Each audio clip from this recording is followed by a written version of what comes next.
bringing everyone together because I have surgery tomorrow. Wait. Okay, don't cry, don't cry, don't cry, don't cry, don't cry. But why everything always gotta happen to you? It's just what they gotta do. It just seems like poor Tony go through everything that's tough, you know?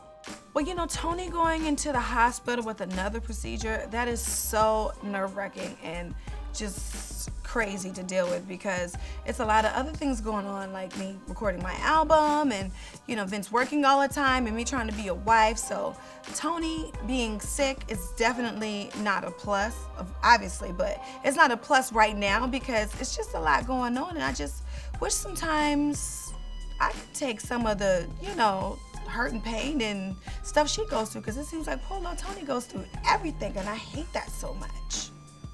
Well, the plus side about Tony being sick is that our family comes together and we act like nothing ever went wrong in our lives when we all come together.